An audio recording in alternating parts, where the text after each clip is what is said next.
toutes et à tous, bienvenue sur JK Sports Network pour votre rendez-vous du week-end.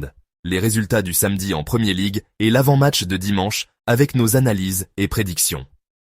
Avec moi comme toujours, mon panel d'experts, Sophia, la stratège, experte en tactique et organisation de jeu, John, l'encyclopédie, notre mémoire vivante de la Premier League, et Marc, le visionnaire, qui ose les prédictions parfois folles, mais souvent justes. Bonsoir à vous trois. Bonsoir JK, bonsoir à toutes et à tous. On commence par le derby de Londres. Chelsea qui s'impose 2-0 face à Fulham, mais dans la controverse. Exactement JK. Le but refusé à Josh King en première mi-temps, annulé après intervention du VAR, a mis le feu. Même les consultants anglais parlent de pire décision de la saison.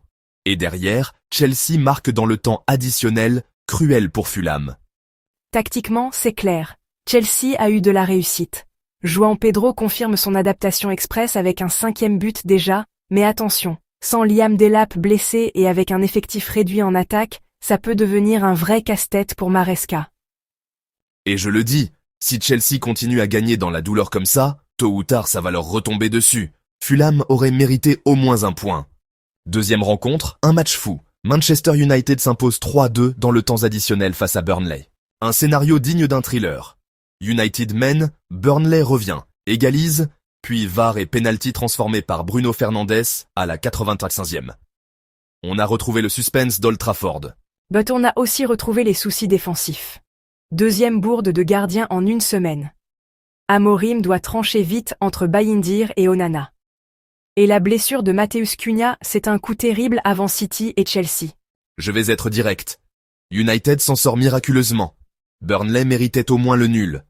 Mais cette victoire peut être fondatrice pour Amorim. Gagner dans la douleur, ça crée une dynamique. Sunderland, promu et renversant, victoire 2-1 contre Brentford, avec 2 buts dans les 10 dernières minutes. Oui, c'est un scénario renversant. Le gardien Robin Ruffs sort un penalty, puis Lefebvre et Isidore marquent. Sunderland revient de nulle part et se hisse déjà dans la première partie du classement. C'est un collectif qui croit en lui. Xhaka apporte son expérience, et les recrues s'intègrent parfaitement. Attention, ils peuvent jouer les troubles fêtes cette saison. Moi je le dis, Sunderland sera le Brighton de cette saison. Personne ne les attendait si haut, mais leur énergie et leur mentalité vont surprendre. Surprise à Londres, Bournemouth s'impose 1-0 chez Tottenham. Une leçon tactique signée Iraola. Pressing haut, transition rapide, Spurs complètement étouffés. Tottenham n'a eu qu'un tir cadré avant la 78e minute. Historiquement, Bournemouth n'avait jamais gagné si tôt dans un match contre les Spurs, et leur pressing, c'est exactement ce qui avait mis City en difficulté la semaine dernière. Attention, Tottenham avait commencé fort, mais on a vu leurs limites. Bournemouth, c'est une équipe qui peut viser le top 8 si elle garde ce rythme. Autre match spectaculaire, Everton bat Wolves 3-2 avec un Jack Grealish étincelant. 2 passes décisives, un rôle de maestro. Grealish renaît sous David Moyes. Avec Dewsbury Hall et Beto, ça commence à ressembler à une vraie équipe européenne. Les Wolves, eux, sont dans une spirale négative. 3 défaites, dernier du classement. Défensivement fragile, et Pereira n'a toujours pas trouvé la bonne formule. Je vous le dis, Grealish va être le joueur clé d'Everton cette saison. Il peut les amener en haut de tableau. Enfin, à la pause, Leeds et Newcastle sont toujours à 0-0 dans un match fermé. Leeds solide à domicile, Newcastle discipliné, mais sans Anthony Gordon, leur attaque manque de punch. Barnes peut être la clé en seconde période. Historiquement, Newcastle ne gagne jamais ici. Ça fait 12 ans. C'est un vrai test psychologique. Moi je mise sur un nul. Trop d'équilibre, trop de prudence. Le match s'est soldé sur un score d'un but partout. On passe aux affiches de demain. Brighton contre Manchester City. L'an dernier, Brighton est devenu la bête noire de City. Une victoire, un nul. Guardiola n'a jamais battu Hurtzeler en Premier League. C'est historique. But attention. City n'a concédé qu'un seul but en 7 matchs extérieurs.